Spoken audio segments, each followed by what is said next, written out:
Good evening. This is EmoNews every moment online. Here are the headlines from tonight's stories. The government of Dominica announces new measures to cushion rising cost of living. Outsourced Development launches Dialogue in Motion Peace Initiative. St. Lucia to host Caribbean Investment Summit 2026. Philippines declares energy emergency amid oil supply concerns. And St. Luke's and Roseau Primary advance to semi-finals in schools football. Details of these stories and more coming up next. Stay with us. Welcome to Antigua. Them people have no behavior. They have no behavior. Welcome to Antigua. Clear out how you know it's danger. How you know it's danger. When it comes to massive madadley. Welcome back, everyone. I'm your presenter, Rick Francis, and this is the news broadcast for the 25th of March, 2026. Outsourced Development, led by UN Peace Ambassador Natasha Eloy Labad, has launched the Dialogue in Motion Peace Ambassadors Initiative as part of the UNESCO Peace Leadership Program. The initiative will engage about 50 volunteer young professionals across the private and public sectors as peace ambassadors over the next 6 months, equipping them with practical tools to strengthen intercultural dialogue, enhance self-awareness, and improve how they communicate and collaborate within diverse environments. Under the theme, "Why Are You Like That?" the capacity training for professionals will focus on understanding natural behavior and team synergy for enhanced performance.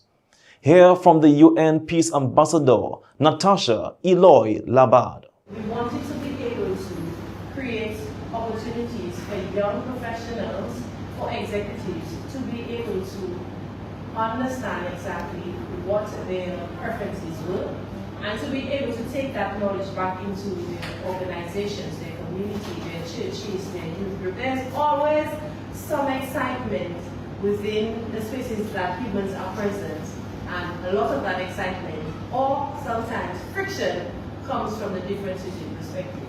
Each of you will get a toolkit that you will be able to walk away from today's session with and remind you of the power that you hold just by having your differences of opinion, and also to help you to begin to hold space and be very comfortable having what we call fierce conversations, or conversations that sometimes can be from opposing views, and facilitate a world where people will be comfortable with having conversations even when they might disagree, yes, with the points of view being shared. UN Country Coordinator Marlon Percival Marie says that now more than ever training such as this is needed in Dominica and the wider world. This is very important to us at this time. I'd also like to thank my colleague Lori, CIS and Strong Institutions, also SDG 17, which is Partnerships for Growth. When we look at SDG 16, it reminds us that sustainable development cannot happen without peace, trust, inclusion, and justice. I'm going to repeat it. Peace, trust, inclusion, and justice. Four very strong words. Peace is not only the absence of conflict, and we need to understand that. It is reflected in how we listen to one another, how we manage differences, how we treat people with dignity, and how we create space for respectful dialogue across communities, sectors, and generations. And I think this is something that's very important in today's context, not only in Dominica but across the world. That's why this training is so important. We have a lot of division in the world currently, and it's easily recognizable. Participants shared what they hope to achieve from the training. Okay, honestly, what I hope to achieve is just to be a better communicator and to improve on collaboration, not just with my colleagues, but different departments and offices across the country, and for personal development. Okay, today I'm hoping to gain something for my personal development, also some more training in leadership and communication skills to better communicate with my staff. Well, in my new position as a youth advisory group member for the UN, I believe this training will be very instrumental in helping me to have a better understanding of teamwork, team building, and just how to better focus on the SDGs that the UN has in place, the goals that the 2030 goals that we have in place, especially for SDGs 16 and 17, which speak specifically to justice and peace and trust and all of that. I am looking forward to this training helping me to have the better tools, or more sharpened tools, I would say, to move forward with that goal with the UN, especially in the Caribbean. The initiative also seeks to reach about 200 school-age youths, creating opportunities for early exposure to peace-building concepts, cultural understanding, and collaborative problem-solving. Also in local news, the government of Dominica will introduce measures to cushion rising cost of living. The announcement came from the Prime Minister when he addressed the nation this morning. We will implement a series of targeted measures designed to cushion the impact on households and businesses. First, we will introduce targeted relief measures to help manage the rising cost of living. This will include temporary reductions on duties and taxes on essential goods, and increase the support for vulnerable households through our social protection programs. Second, we are taking steps to manage energy costs. We will work closely with the Dominica Electricity Services to moderate the impact of rising fuel prices on electricity tariffs. And of course, geothermal is coming just at the opportune time. Third, we will protect jobs and economic activity. We will engage with stakeholders in tourism, agriculture, and the private sector to ensure continuity and resilience during this period. And that's all for local news this evening. Stay tuned for regional news coming up next.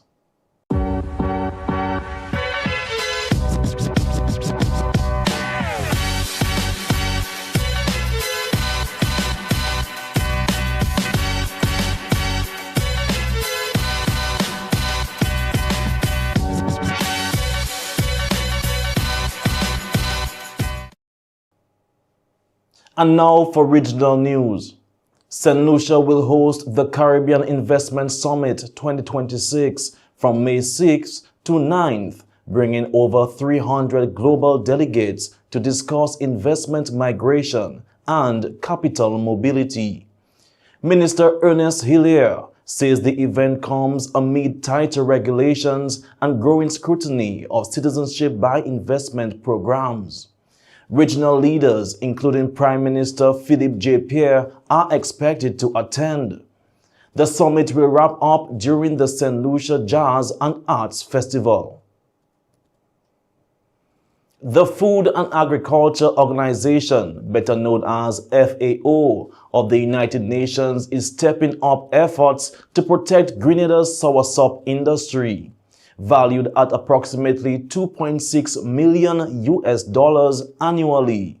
The industry supports around 2,600 farmers and holds a unique global position as Grenada remains the only country authorized to export fresh, non-irradiated soursop to the United States. In partnership with the Ministry of Agriculture and regional agencies, the FAO recently hosted a capacity building workshop aimed at strengthening plant health systems, improving pest detection, and enhancing export standards. Officials say the initiative will boost long-term sustainability, safeguard rural livelihoods, and ensure continued access to key international markets. And now moving over to Guyana. Guyana has launched a new aromatic rice variety, Gaimati, aimed at boosting competitiveness and farmer income. Developed over nearly 3 decades, the variety is high-yielding, producing up to 8 tons per acre, while offering premium grain quality, strong aroma, and resilience to local growing conditions. Agriculture Minister Zulfikar Mustafa noted that the rice sector achieved a record 810,299 metric tons in 2025, with continued investments driving productivity. Scientists say Gaimati matches global aromatic rice standards, but without higher production costs, making it a valuable addition to Guyana's export portfolio. The government is also encouraging farmers to diversify into high-value crops to further strengthen the agricultural sector. And finally, in regional news, a Peace for Champs, Devotion, and Peace March were held today at Calabar High School in Jamaica, aimed at promoting positive rivalry among student athletes during the Champs season. The event brought together several schools in a united call for sportsmanship and respect. Superintendent Courtney Coley of the Community Safety and Security Branch and others urged students to make positive choices both during the Champ season and beyond, emphasizing the importance of remaining law-abiding. Principal Miss Wilson also reminded students that rivalry should not lead to hostility and expressed gratitude to key stakeholders for their continued support. The event concluded with the head boys of Calabar High School and Kingston College endorsing the peace campaign, followed by a symbolic flag raising by the Calabar Cadet Corps. A peaceful march then made its way from Boulevard Baptist Church along Washington Boulevard to the school's main gate on Red Hills Road.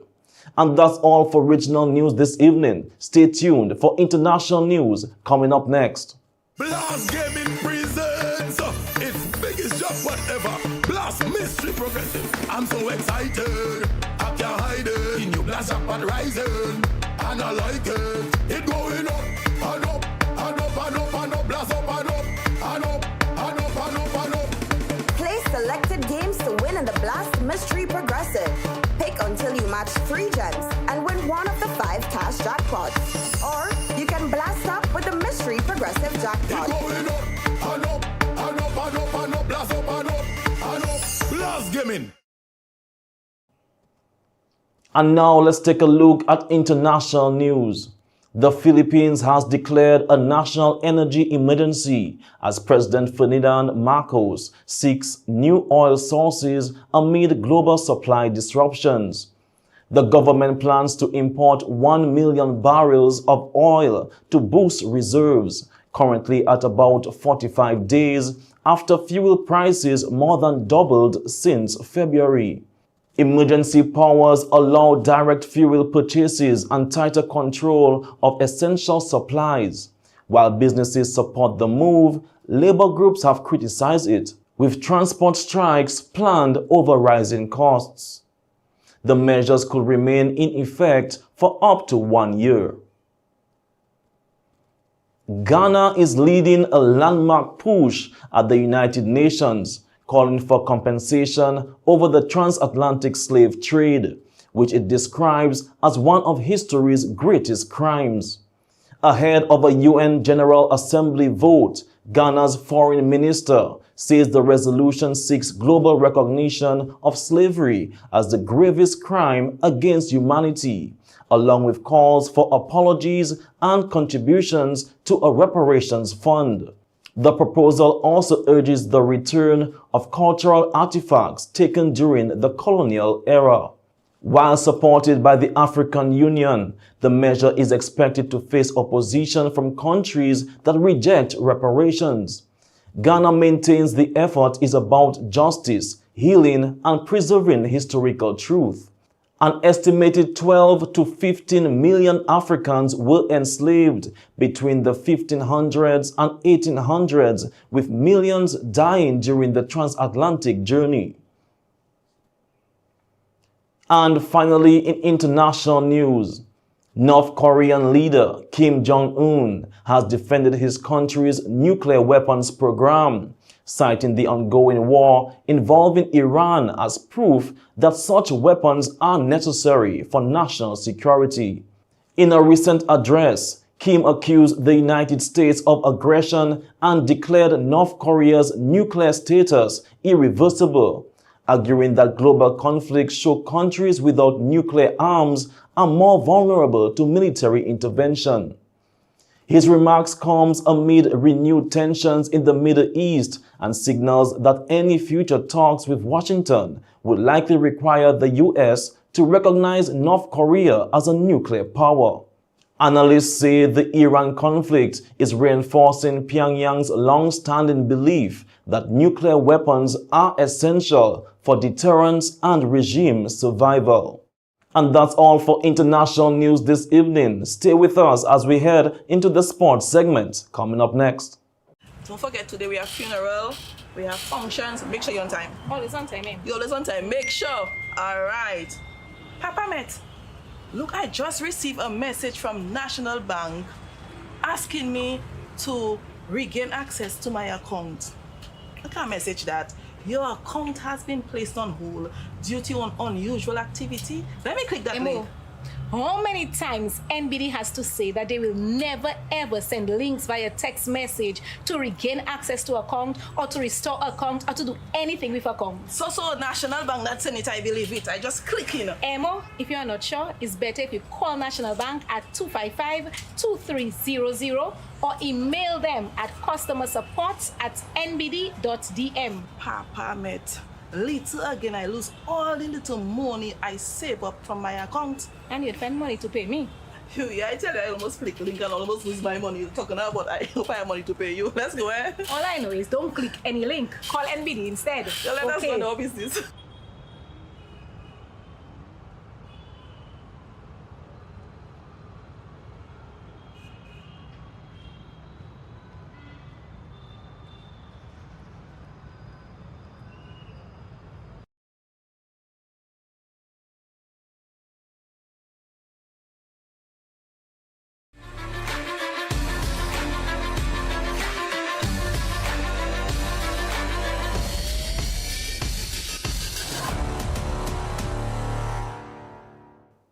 Welcome to the sports segment. The Secondary Schools Athletics Championships 2026 is underway at Benjamin's Park in Portsmouth. The two-day event, which began earlier today and continues on Thursday, March 26 from 10 a.m., brings together student athletes from across the island to compete for top honors. The championships are organized by the Ministry of Culture, Youth, Sports and Community Development through its sports division. Defending champions, Portsmouth Secondary School, are once again looking strong as they aim to retain their title. Sports teachers of Portsmouth Secondary School shared confidence in the team's preparation and performance heading into this year's competition. We are here at the Benjamin's Park today and we're going to be here tomorrow. The Portsmouth Secondary School is going to dominate in track and in field. That is the running, jumping and the throwing events. We are here and we are going to retain our title for male and female athletes, being the best secondary school in athletics. So just come down to the park today and tomorrow, come support the athletes. as records will be smashed and broken and new ones are going to be set and higher standards are going to be set for character games. We also caught up with some Portsmouth Secondary School students to hear about their expectations and experiences at the championships. How does it feel to be here today and what are your plans for today? It feels good because I came here to do my best. What I'm looking forward to doing is breaking the record for the high jump and the triple jump. Yeah. Well, I feel good, you know. God has given me another opportunity ahead of preparation for the character games, you know, for some fine-tuning on my long jump and my triple jump. I'm also looking forward to breaking the school meet record for the long jump today. I plan on going out there to put my best foot forward and to do my utmost best because my school is depending on me, and I also want to do what I know I can do best, which is to break my personal best, and yeah.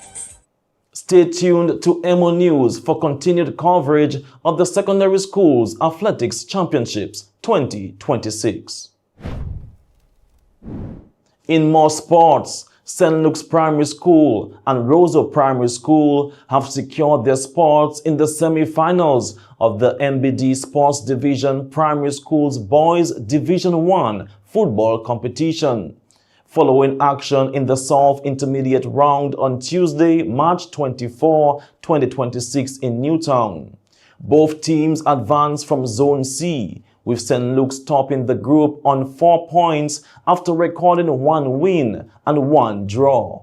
Roseau Primary placed second with 2 points from 2 draws, while W.S. Stevens Primary finished third with 1 point and failed to qualify. In Zone D, Grand Bay Primary School and St. Mary's Academy moved on to the playoffs. Grand Bay topped the zone with 4 points from a win and a draw, while St. Mary's secured second place with 1 point. In the playoff stage, St. Luke's Primary defeated St. Mary's Primary 3-1 to book their semi-final spot. Diamante Warrington netted twice, while Shamsley Million added the third goal. Omar Grell scored the lone goal for St. Mary's Academy. Roseau Primary School also advanced after edging Grand Bay Primary 1-0, courtesy of a late strike from Glennon Fagan. St. Luke's Primary emerged as the top scoring team with 6 goals. Shamsley Million and Diamante Warrington of St. Luke's, along with Kevin Branca of Roseau Primary, lead the goal scoring chart with 3 goals each. And finally, in the sports segment, Dominica is set to host the National Chess Championship 2026 Absolute Qualifiers later this month. The tournament will run from March 28th to 29th at the Dominica Olympic Committee office, with matches scheduled between 10:30 a.m. and 4 p.m. Organized in collaboration with the Dominica Chess Federation, the event will bring together players from across the island competing for qualification in the national championship. The initiative highlights continued efforts to grow the sport locally, providing a platform for both experienced players and emerging talent to demonstrate their skills. And that's all for the sports segment this evening. Stay tuned for the weather report coming up next.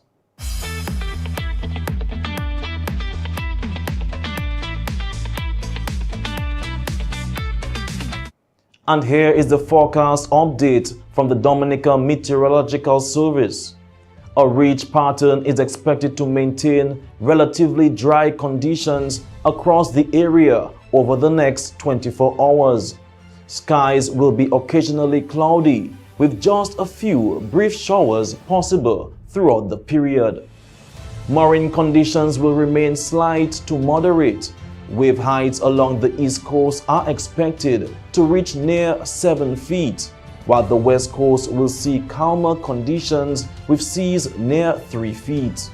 Northeasterly swells are also possible along the northern through eastern coastlines. Small craft operators and sea bathers are advised to remain alert. And as always, stay informed and stay safe.